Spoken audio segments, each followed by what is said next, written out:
Steve Bannon, who by the way is fresh out of prison for defying a congressional subpoena, is now openly threatening to put ICE agents at polling places in November. We're going to have ICE surround the polls come November. We're not going to sit here and allow you to steal the country again. And you can whine and cry and throw your toys out of the pram all you want, but we will never again allow an election to be stolen. That is voter intimidation.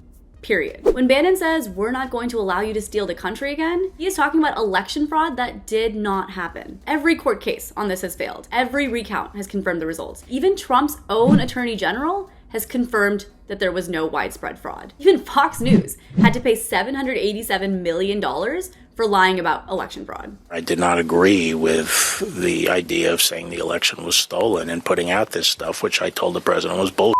He wanted to talk about that he thought the election had been stolen or was corrupt and that there was widespread fraud.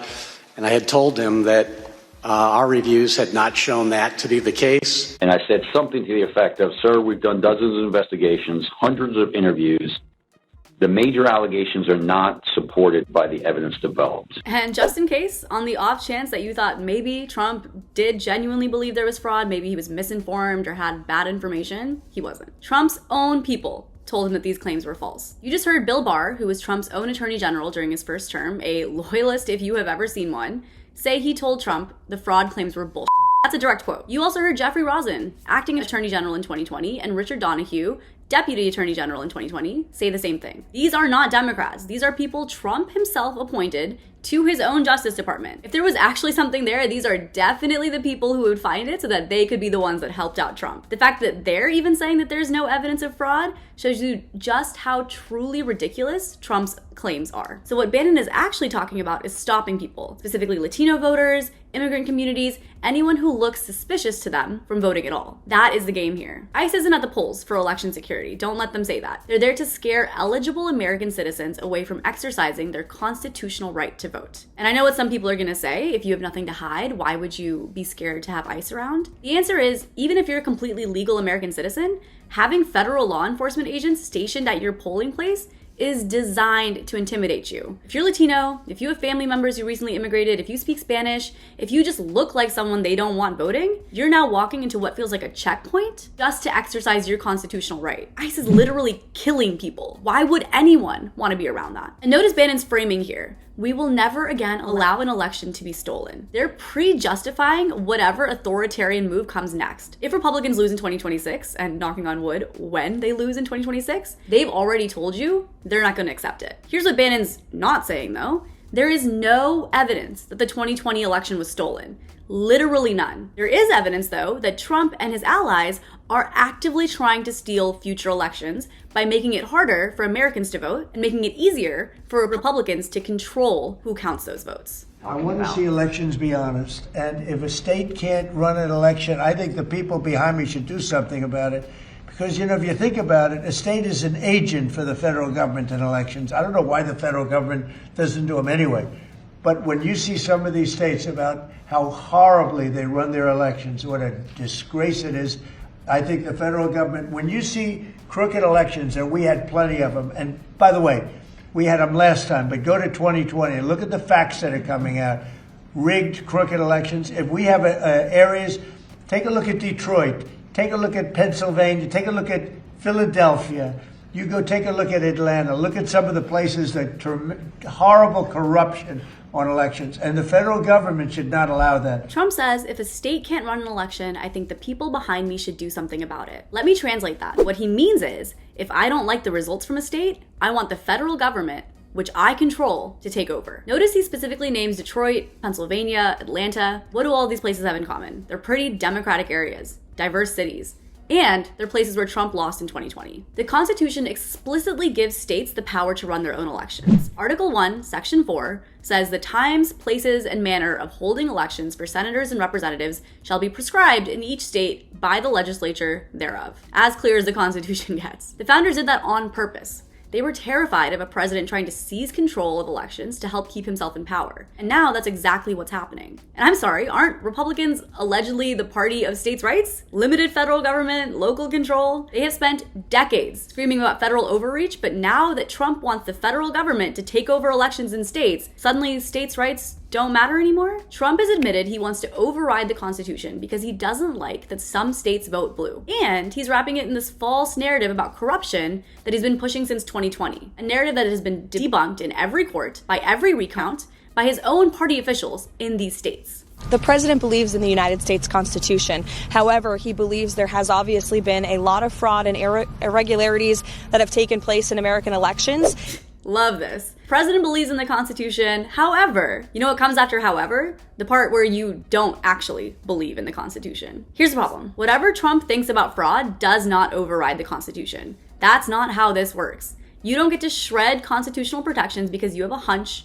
or a conspiracy theory or because you're still mad you lost in 2020. I'll repeat myself again. There is no evidence of widespread fraud and irregularities in American elections. This is the playbook. Make vague claims about fraud, provide no evidence, and then use those claims to justify increasingly authoritarian measures. And wrap it all in, we just want secure elections, as if that makes it constitutional. It doesn't though. You can't believe in the Constitution, however, you either uphold it or you don't. And what Trump is proposing, a federal takeover of state elections, is explicitly unconstitutional. I have deep concerns about the fairness of our elections in 26 and 28 right now. I have concerns about the elections in primaries in our country. I have concerns about the elections that may take place in Virginia in terms of a redistricting referendum.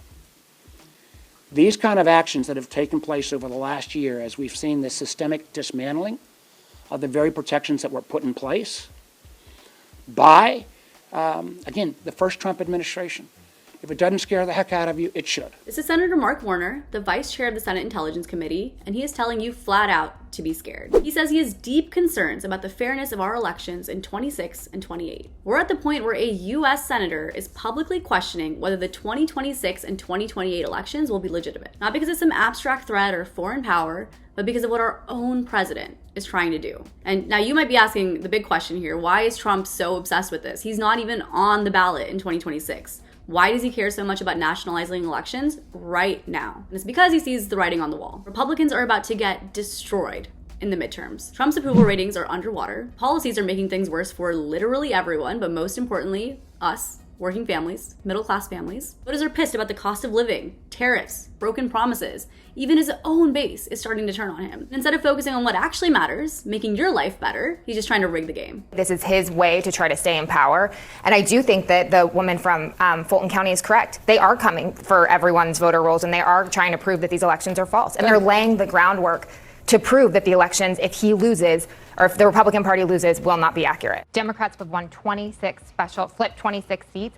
And the special election since Donald Trump was elected. There's a reason for that. Megan Hayes is connecting the dots here for you. Trump's efforts in Fulton County, Georgia are part of his long-run efforts to undermine our elections. Fulton County is another heavily Democratic area and another area where Trump claims is corrupt. Are you starting to see the pattern here? Democrats have flipped 26 special election seats since Trump took office. 26. Those are the races that happen between the big election cycles, the ones that show you how voters are feeling right now, not 2 years ago. And Democrats are winning consistently because people are living in the reality of Trump's America, and they're realizing that reality is terrible. Your grocery bill didn't go down. Your rent or mortgage didn't get cheaper. Your wages didn't go up. Trump promised you prices would come down and then made literally every single thing worse. So yeah, people are voting differently. Yeah, of course, Republicans are losing in race after race. And Trump knows this. That's why he's suddenly obsessed with nationalizing elections. Because when you can't win on policy, when you can't win on results, when your own voters are abandoning you, you try and change the rules. And that is Trump's playbook. I mean, he could just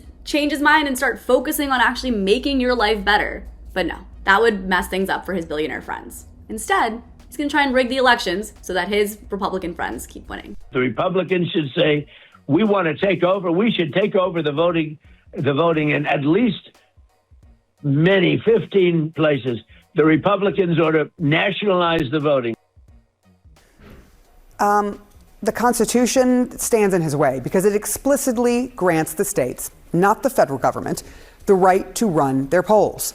Through Congress, Congress is the only one allowed to alter those regulations. And this comes after the FBI searched an election office in Fulton County, Georgia last week and seized the 2020 ballots. And here we are again, Trump doubling down. He says we should take over voting in at least 15 states. But CNN's response pretty much says everything. The Constitution, kind of an important thing, disagrees. This is after the FBI, Trump's FBI, searched the Fulton County Elections Office last week and seized 2020 ballots. We are in 2026. The economy is in shambles. People can't find jobs or pay their rents or mortgages or pay for groceries or pay for their kids' childcare or go to the doctor.